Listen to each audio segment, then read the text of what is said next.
Joe Biden has issued a direct challenge to Donald Trump. Anytime, anywhere, bucko, name the date. That's right. Joe Biden says he wants to debate Donald Trump. Donald Trump called him, I don't know, he probably called him like a cuck or something. Hey, welcome to the internet. Joe Biden thinks he's going to win a debate with Donald Trump. It's silly, but I'm glad it's happening. And we got some data on where we're currently at in this country and why I think Joe Biden wants to do the debate. It's actually really simple, ladies and gentlemen. Joe Biden is losing miserably to Donald Trump right now. The polls show it. The big news here. I don't care that Joe Biden wants to debate Trump. I guess fine. But the big news is that among independents, the voters that matter most, Joe Biden is deeply unfavorable. And Trump, while still unfavorable among the independent voters, is beating Joe Biden by roughly 10 points. It's massive. This is the voter bloc that Trump needs to win. The only reason Biden has come out of the shadows saying he'll do the debate is because they are desperate. And they know that it's probably the end of the Biden administration come November. But he did issue a statement posted to X, and I'd like to read it for you. First, we'll grab some news from CNN. Before we get started, my friends, head over to Timcast.com, click join us, support our work, become a member. Your membership helps sustain this operation we have here. CNN says President Joe Biden is offering a new salvo in the debate on presidential debates. Wow.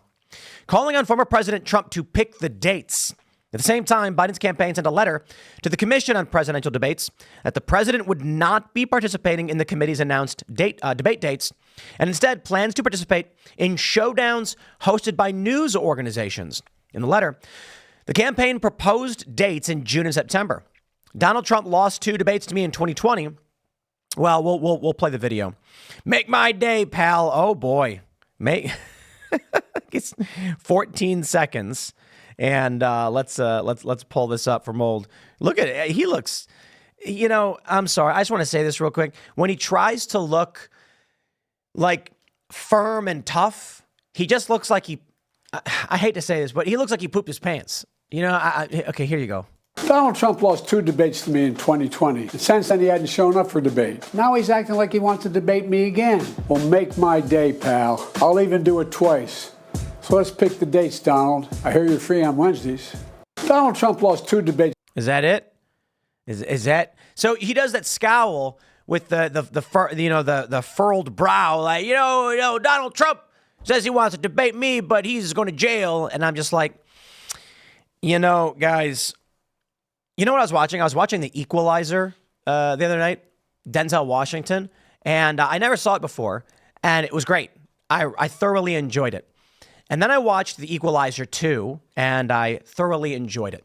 And the reason why I bring this up is because Denzel Washington, his character is tough, dangerous. He's like a former secret agent, and he's killing the bad guys, and he doesn't make a face like this. I don't know, not that I think it matters or whatever, but like the idea of how to depict a tough guy is the straight face tough. You want to debate me, Donald Trump? I'll have a debate with you. And I think afterwards you'll come to regret it. But pick the dates. Instead, he's doing this fake tough guy thing because I think they're trying to increase the ham levels, ham it up. Because Joe Biden's not imposing on anybody. Yo, come on, man. I want to debate you. Yeah, I don't see it. I don't see it. That's just me. I'm biased. Not that, to be completely honest, I think Donald Trump's response is eliciting fear or intimidating of Joe Biden either. But Trump is at least very funny. He's a funny guy. Trump truthed. Crooked Joe Biden is the worst debater I have ever faced. He can't put 2 sentences together. Crooked is also the worst. He's calling him crooked now. Is also the worst president in the history of the United States. By far, it's time for a debate so that he can explain to the American people his highly destructive open border policy, new and ridiculous EV mandates, the allowance of crushing inflation, high taxes, and his really weak foreign policy, which is allowing the world to catch on fire. I am ready and willing to debate Crooked Joe at the 2 proposed times in June and September. I would strongly recommend more than 2 debates, and for excitement purposes, I love how he says these things, a very large venue, although Biden is supposedly afraid of crowds. That's only because he doesn't get them. Just tell me when. I'll be there. Let's get ready to rumble. To be fair, a much better statement than Joe Biden's. I mean, Trump is actually calling out significant voter issues. Now, the question, my friends, of course, is where do we currently stand in the election? And as I'm pulling up the polling data and doing the research, that's right, the journalism, to understand where we currently are, it is hard to know for sure, but there is some interesting data to break down. 2024 general election, Trump v. Biden. Donald Trump is currently up in aggregate by 1.1 points in the RCP polling average, which is pretty good. In 2020, Trump was behind, and we were hoping that with him being, with Joe Biden leading in the polls, there was going to be a significant margin of error that we saw in 2016. Maybe, maybe not. I think Republicans, pollsters did not account for ballot harvesting and universal mail-in voting. But here we currently are. There are a few polls showing Joe Biden ahead. We've got INI TIPP with Biden up 2. ABC has Biden up 1. And then we have NPR PBS Marist with Biden up 2. Now, however, basically every other poll shows Trump winning handily. There is Morning Consult with him up by 1 point, and that's 10,000 registered voters. So that's a massive sample size. And then you've got CNN with only about 1,000. He's up 6. That seems weighted. Don't fall for it. This is what I'm talking about. CNN does a poll and they're like, wow, Trump is winning by 6. And it will lull you into a false sense of security. But my friends, what do you think is the number one issue in this country? Holy crap. I can't believe I'm saying this because I like to play that Carville line. It's the economy, stupid. Donald Trump is up 40 points when polled. Who do you trust more to fix the economy? Donald Trump up 40 points on Joe Biden. It's insane. 40. Yeah, ain't nobody think Biden's going to fix the economy. But guess what, my friends? I hate to break it to you. The economy is not the top issue. Now, general economic issues in aggregate do surpass basically everything else.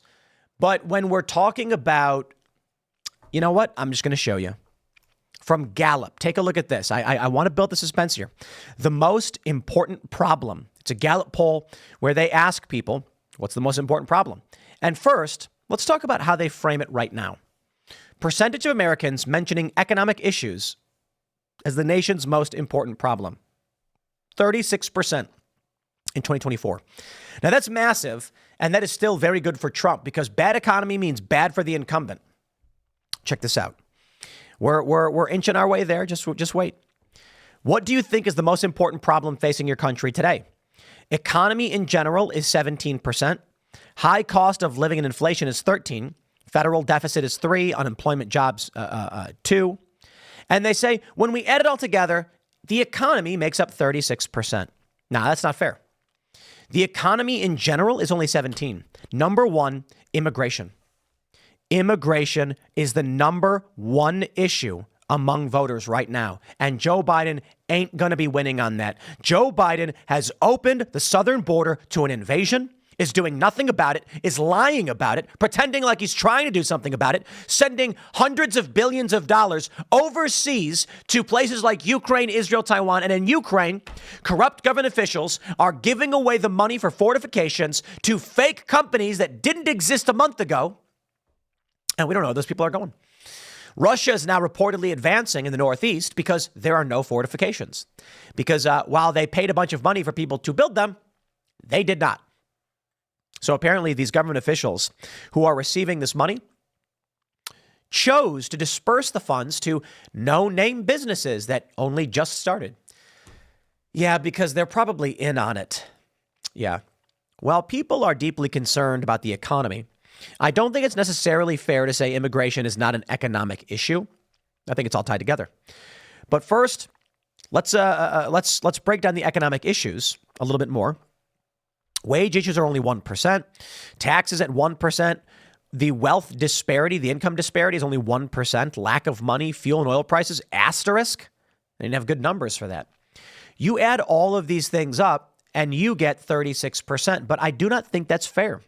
High cost of living and inflation is different from economy in general, but there is a strong overlap. So fair point, but there's still a difference. Federal budget and deficit, I don't think you can add those things up.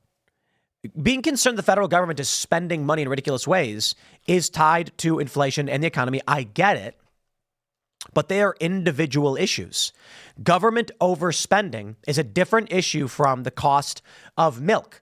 Economy in general, I think as a statement is generally just too broad, but it's probably fair to say economy. People say the economy's bad, 17%. Let's talk about immigration.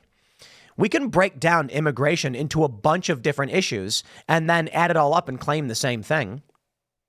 But I think it's fair to say there's a reasonable argument that you could say the economy, if you put all these issues together, is the number one issue because it is usually the economy, stupid, right? But to see immigration get named over economy, take a look at this.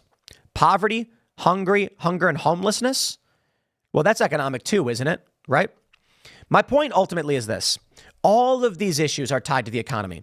If we're actually talking about what do people care about right now, the idea of economy in general means nothing to me. What does that mean?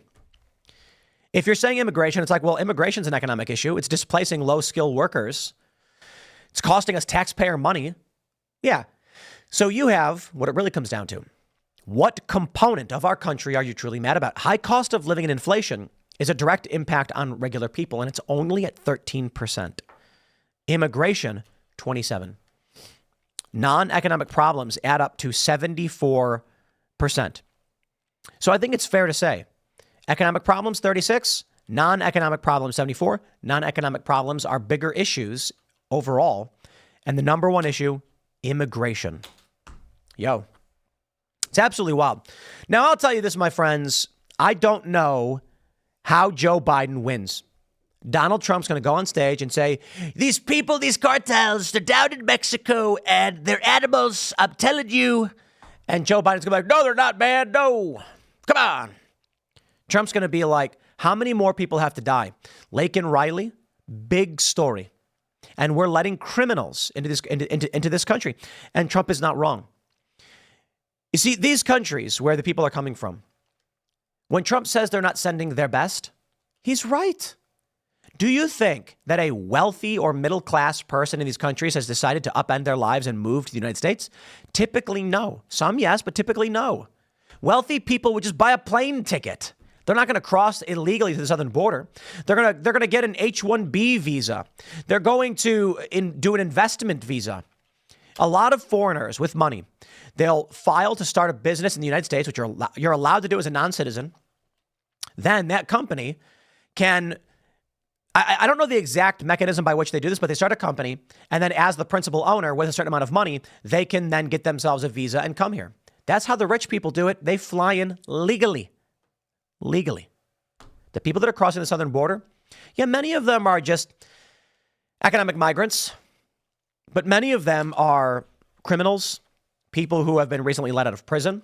In Venezuela, it's been reported that many of the people fleeing the country are criminals who don't want to go back to prison. So they're coming to the United States instead. Immigration is that issue. It's funny because I'm pro-immigration. I'm 100% for it. I think that immigration is fantastic. I think it's great for the economy, all these good things. But there's a caveat with that. It's only if the immigration is controlled. You can't just open your southern border, let anyone in, and then be like, this is great. It's not. What I love, brain drain. Yeah, let me tell you about brain drain. You got a foreign country. They got a bunch of smart people making cool stuff. And then we go to them and say, we'll pay you more. And they go, I'm going to America. It's fantastic.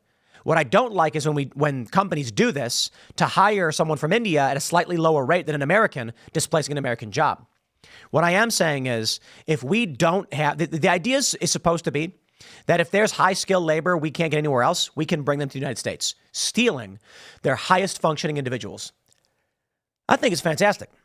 Take a look at this from the Center for Immigration Studies. The foreign-born population grew by 5.1 million in the last 2 years, the largest 2-year increase ever reported. How does Joe Biden debate that? What's Joe Biden going to do? He got nothing. Now, I'll tell you real quick, we brought this up in the past couple of days, why they're doing it. NPR reporting that Social Security is going to fall short by 2033, so this is why Joe Biden's doing it. Joe Biden's going to come out and say, the money that we take from you to fund elderly, it's running out. So we're importing non-citizens, hoping that they can do the labor that will pay for the older people. Talk about sacrificing the young to save the old. Let's jump into the polls, ladies and gentlemen. Here we go. How would you rate the condition of the national economy right now? Currently, as of this is May 14th. Oh, actually, I'm sorry. This is May 14th. Very bad. 40% very bad. Let's do a net trend line. Minus 20%, 26% net good. So you've got fairly bad, very bad. When the economy is bad, incumbents don't do so well. Let's check out among Democrat voters. How's the economy? I got bad news. Actually, I guess it's good news for Joe Biden. 52% of Democrats think the economy is good. How in the world? It's weird, isn't it? It's very weird. Republicans believe the economy, 69% very bad. Here's the one that matters. Independent voters. 46% of independent voters say it's very bad. My Democrat friends, you're in a cult. You are in a cult. Please, I beg of you to break free. Independent voters are not conservatives. They're not Republicans. These are the people you are trying to convince. But you are sitting there saying the economy is good. Joe Biden goes on TV and says, people got money to spend. Who? Independent voters, unaffiliated. They're telling you outright the economy is bad. Look at this. Minus 43% among independent voters. Next up.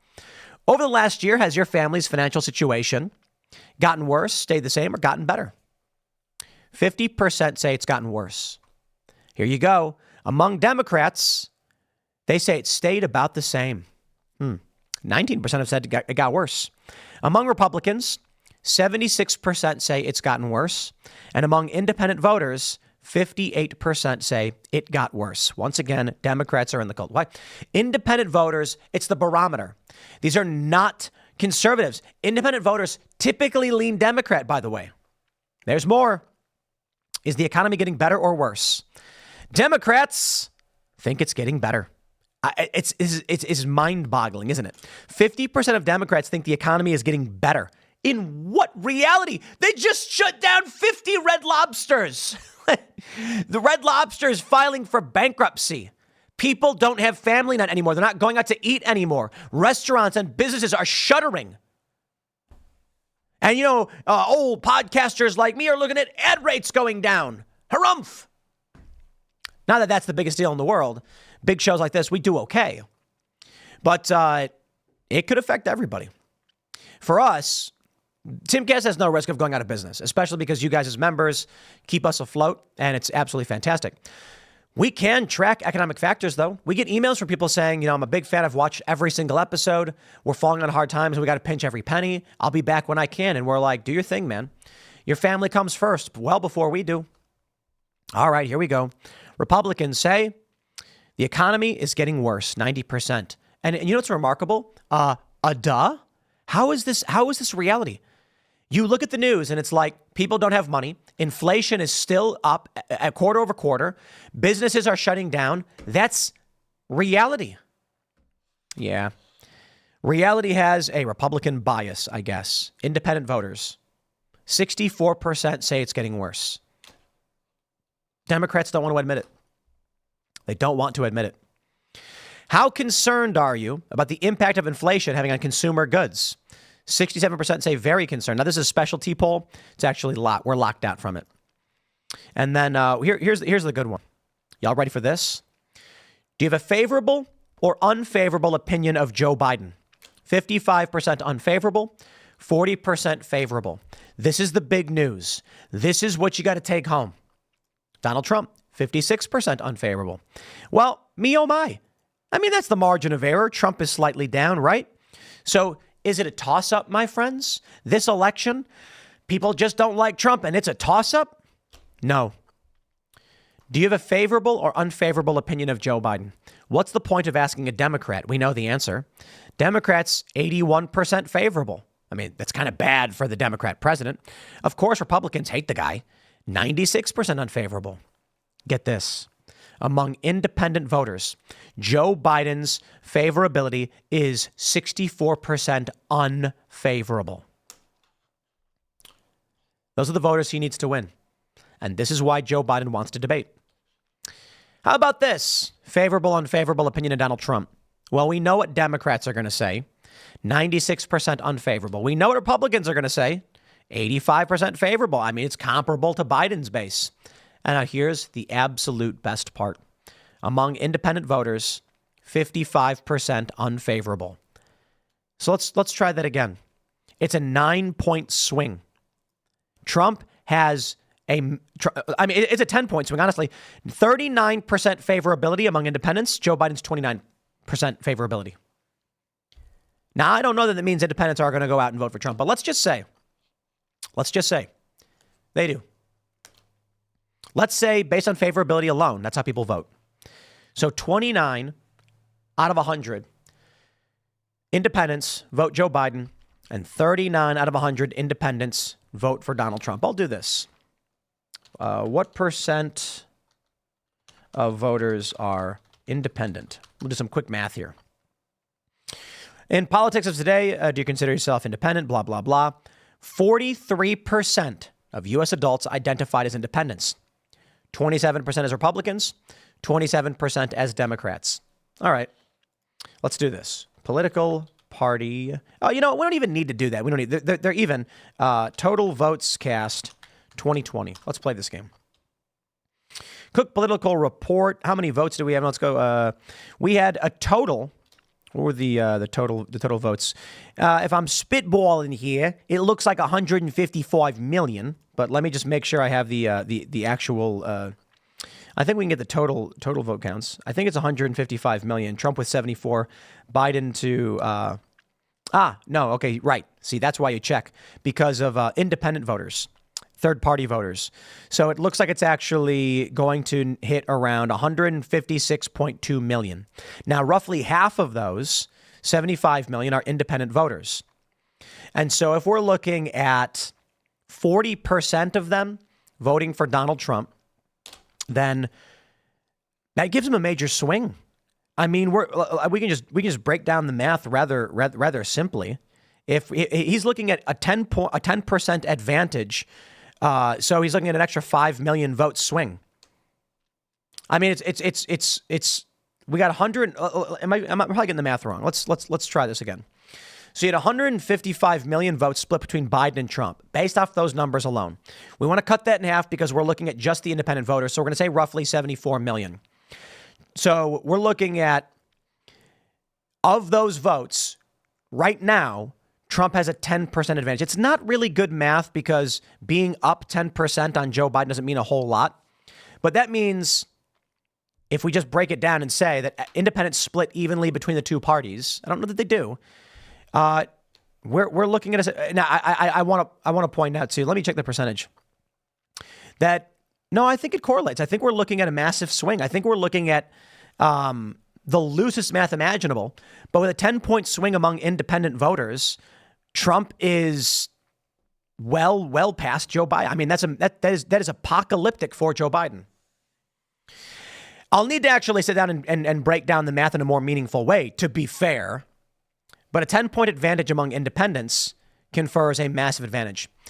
So they say that 27%, this is Gallup, are Republican, 27% are Democrats. Okay, well, we expect both of those to go full swing for their parties. And it's 43% that are independent, so it's not quite half. But that could mean what? 5 million extra votes for Trump if I'm just doing super loose math? Biden loses 5, Trump gains 5. Trump wins. That's a 10 million vote swing. Trump wins. Don't know for sure. And I would recommend you don't sit back and rest on your laurels. You need to go out. You need to be active. You need to advocate to friends and family. Share videos like this on your social media. And then we wait. I look to Scott Pressler, shout out, the hard work he's doing in registering people to vote. But it's going to be absolutely fascinating, to say the very least, what happens. Polling data is all wrong, and everything I'm bringing up may be meaningless. But I can tell you this. There's a reason Joe Biden's finally decided to debate. And why he's making it seem like Trump didn't want to in the first place. It's because he knows he's losing. Next segment is coming up at 1 p.m. on this channel. Thanks for hanging out, and I'll see you all then.